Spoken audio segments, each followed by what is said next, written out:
Is it possible to travel faster than light? Yes? No?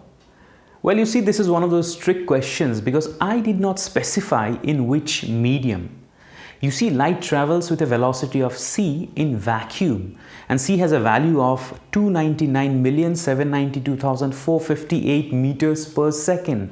That's a huge number. In fact, that is the universal speed limit. Nothing can travel faster than that speed. It's forbidden by relativity. However, when light travels in a medium like air, water, or glass, it travels at much lower velocities.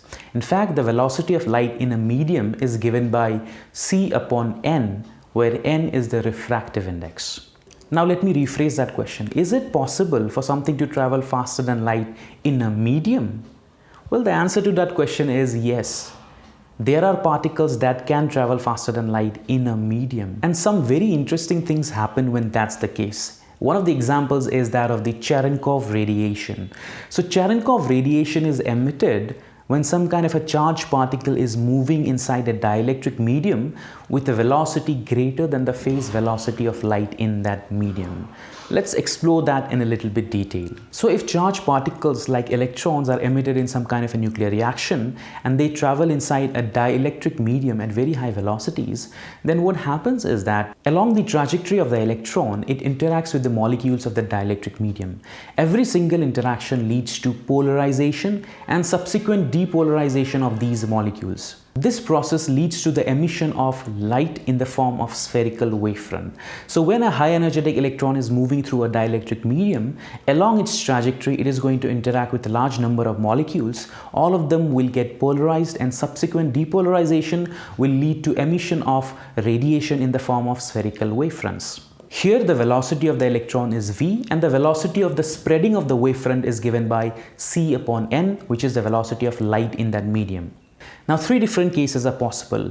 Let's suppose in the first case, the source of light is stationary. If the source of light is stationary, then it's going to keep on emitting spherical wavefronts in all directions at regular intervals. Simple, right? Let's look at the second case. Now, what if the source of radiation is moving, which is what happens when an electron is traveling in a dielectric medium?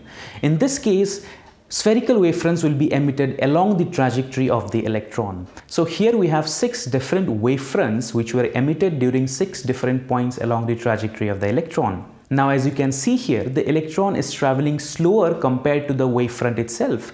Therefore, these wavefronts are not interfering with each other.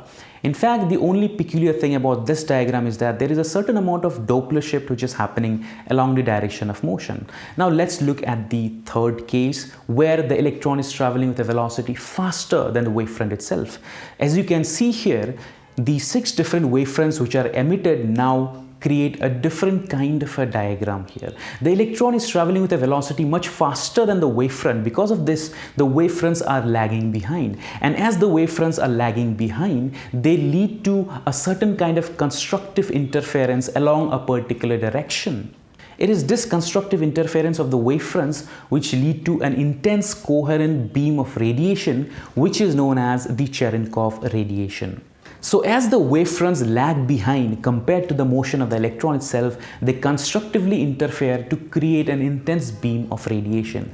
Now this sort of an example is very much similar to another example in physics, which is that of sound waves. So when some kind of a fighter plane is moving at very high velocities, then it leads to the creation of sound waves. Now if the fighter plane is traveling at velocities less than the velocity of sound, in those cases you end up getting normal noise. But in those specific cases where the fighter plane is traveling at velocities greater than the speed of sound, the sound waves in a similar fashion will lag behind compared to the fighter plane itself, and they will constructively interfere along the surface of a cone moving along the plane. This is going to lead to creation of shock waves, which is also known as sonic boom. So whenever some kind of a fighter plane crosses the speed barrier, then it leads to the creation of a huge intense sound that can be heard as sonic boom. Let's look at this particular video.